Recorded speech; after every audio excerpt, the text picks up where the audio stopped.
नमस्कार अतकी जातु जदि आपण एही भिडियो पर्यंत पहुंचिछंती तेबे एहाकु शेष पर्यंत देखिबा अत्यंत आवश्यक कारण आजी आमे एपरी किछि ज्योतिष शास्त्रीय संकेत विषय रे चर्चा करिबाकु जाउछु जहा आपणंक जीवन रे आगामी समयर गुरुत्वपूर्ण संभावना आडकु इंगित करिपारे। अनेक समय रे सठिक समय रे मिलिथिबा सठिक सूचना आमर निष्पत्ति को संपूर्ण रूपे बदलाई दिए होई पारे। एथिरे कुहा जाइथिबा कोनोसी कथा आपणंक मनरे दीर्घदिन धरी चलिथिबा कोनोसी प्रश्नर उत्तर होई पारे।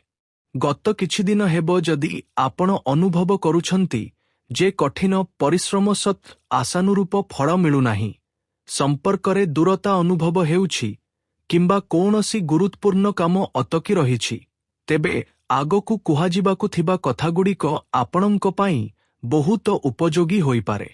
ज्योतिष शास्त्र अनुसारे किछि समय एपरि थाए जेतेबेले परिस्थिति धीरे धीरे बदलिबा आरंभ करे एवं नूतन सुजोग सामनाकु आसीथाए। आगकु बढ़िबा पूर्वरु एक छोट अनुरोध, जदि आपण भगवान महादेवंक कृपारे विश्वास रखंती तेबे वीडियो को लाइक करंतु एवं कमेंट बॉक्स रे हर हर महादेव निश्चय लेखंतु। आपणंक आस्था एवं सकारात्मक चिंताधारा ही आपणंकर सबुठारु बड़ शक्ति। आगामी समय रे क्यारियर, धन, परिवार किंबा कोनोसी गुरुत्वपूर्ण निष्पत्ति सह जड़ित सुजोग सृष्टि होई पारे। सेहीपरि किछि लोकंक पाई एही समय धैर्य एवं बुद्धिमतार सह आगकु बढ़िबार संकेत मध्य देई पारे। केबे केबे जीवन रे एपरी एक मुहूर्त आसे जेतेबेले सबु किछि साधारण देखा जाए, किंतु सेही साधारण मुहूर्त भितरे भाग्य निजर सबुठारु असाधारण चाल चालु थाए।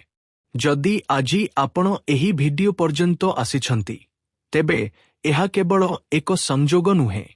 एही भिडियोर शेष पर्यंत मु आपणंकु एपरी एक कथा कहिबी जहा सुनिबा परे हुए तो आपण निज चारि पाखरे थिबा प्रत्येक व्यक्तिंकु आउ पूर्व भली देखिबे नाही, किंतु सेथि पूर्वरु आउ एक रहस्य अछि जहा आपणंक बीती जाइथिबा किछि राति आपणंक चिंता एवं सेही न कहिथिबा प्रश्न सह जड़ित अछि जहाकु आपण काहा सह शेयर करिनाहांती। कोन आपण अनुभव करिछंती कि गत किछि समय धरी छोट छोट कथा मध्य आपणंक हृदयकु पूर्वापेक्षा अधिक छुंछि। केबे कोनोसी पुरुणा व्यक्तिंक कथा हठात मने पड़ी जाए, केबे बिना कारणरे मन चंचल होई उठे, तो केबे एपरी लागे जेपरी कोनोसी अदृश्य शक्ति आपणंकु एक नुआ दिगकु ठेलुछि। लोके एहाकु संजोग कहि पारंती, किंतु प्रत्येक संजोग केवल संजोग हुए नाही।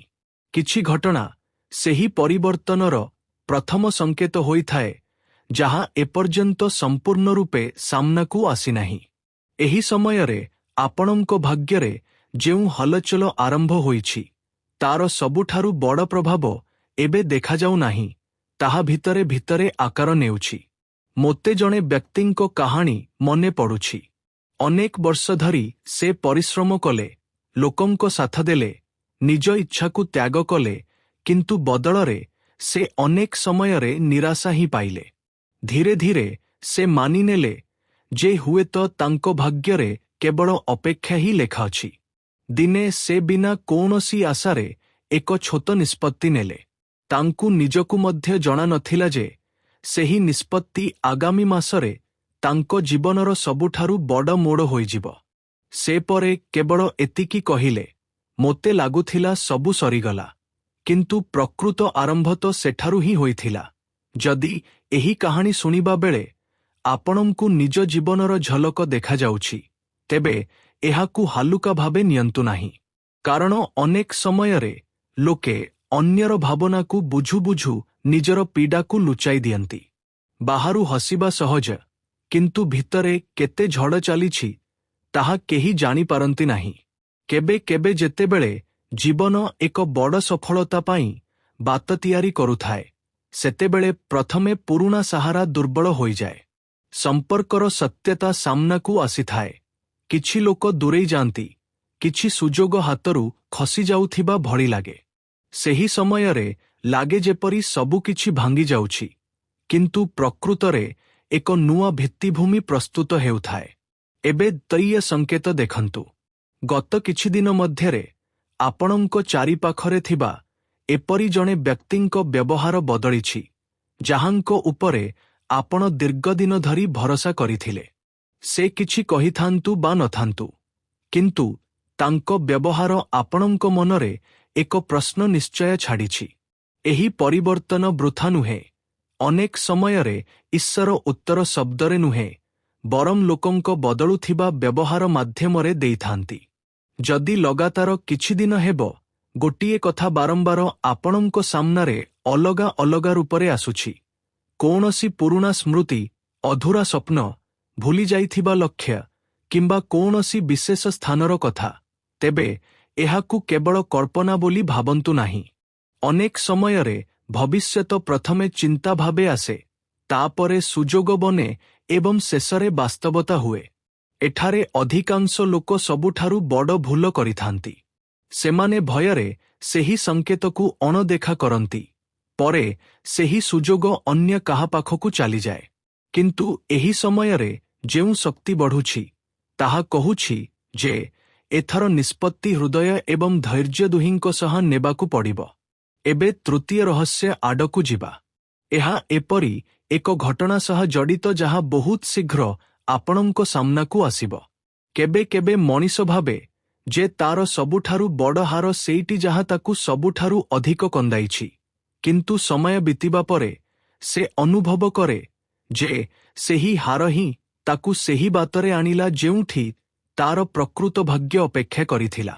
ମନେ ପକାନ୍ତୁ, ଗତ କିଛି ମାସ ମଧ୍ୟରେ କେତେଥର ଏପରି ହୋଇଛି ଯେ ଆପଣ ପୂର୍ଣ୍ଣ ନିଷ୍ଠାର ସହ କାହାର ସାଥ ଦେଇଛନ୍ତି, କିନ୍ତୁ ଯେତେବେଳେ ଆପଣଙ୍କୁ ସାହାଯ୍ୟ ଦରକାର ପଡ଼ିଲା, ସେହି ଲୋକମାନେ ଚୁପ୍ ରହିଲେ। ଯଦି ଏହି ପ୍ରଶ୍ନ କେବେ ଆପଣଙ୍କ ମନରେ ଆସିଛି ଯେ କ'ଣ ମୋର ଭଲପଣ ହିଁ ମୋର ସବୁଠାରୁ ବଡ଼ ଦୁର୍ବଳତା, ତେବେ ଜଣେ ବୃଦ୍ଧ ସାଧକଙ୍କ କଥା ମନେ ପକାନ୍ତୁ। ଯେତେବେଳେ ଗଛରେ ସବୁଠାରୁ ମିଠା ଫଳ ଆସିବାକୁ ଥାଏ, ସେତେବେଳେ ସେହି ଗଛ ଉପରେ ସବୁଠାରୁ ଅଧିକ ପଥର ମରାଯାଏ। ବ୍ରହ୍ମାଣ୍ଡର ନିୟମ ଅଦ୍ଭୁତ। ଯେଉଁ ବ୍ୟକ୍ତି ଅନ୍ୟର ଜୀବନରେ ଆଲୋକ ହୁଏ, ତାର ଅନ୍ଧକାର କେବେ ବି ସ୍ଥାୟୀ ନୁହେଁ। ଏବେ ସେହି ବ୍ୟକ୍ତିଙ୍କ କାହାଣୀ ଶୁଣନ୍ତୁ ଯାହାଙ୍କ ବିଷୟରେ ବହୁତ କମ ଲୋକ ଜାଣନ୍ତି। ସେ ଏକ ସାଧାରଣ ଚାକିରି କରୁଥିଲେ। ଆର୍ଥିକ ସ୍ଥିତି କେବେ ବି ସୁଧୁରୁ ନଥିଲା।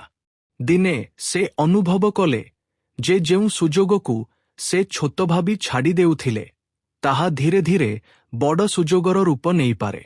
ସେ ନିଜ ଭୟ ବଦଳରେ ନିଜ ବିଶ୍ୱକୁ ବାଛିଲେ। ଏବେ ସେହି ରହସ୍ୟ କଥା କହିବା ଯାହାର ପ୍ରତିଶ୍ରୁତି ଆରମ୍ଭରେ ଦେଇଥିଲି। ଆପଣ ଲକ୍ଷ୍ୟ କରିଥିବେ ଯେ କିଛି ଲୋକ ହଠାତ୍ ଆପଣଙ୍କ ବ୍ୟବହାର ଉପରେ ନଜର ରଖିବା ଆରମ୍ଭ କରିଛନ୍ତି। କିଏ ଆପଣଙ୍କ ସଫଳତା ଜାଣିବାକୁ ଚାହେଁ, ତ କିଏ ଆପଣଙ୍କ ଯୋଜନା ବିଷୟରେ ପଚାରେ। ପ୍ରତ୍ୟେକ ଶୁଭଚିନ୍ତକର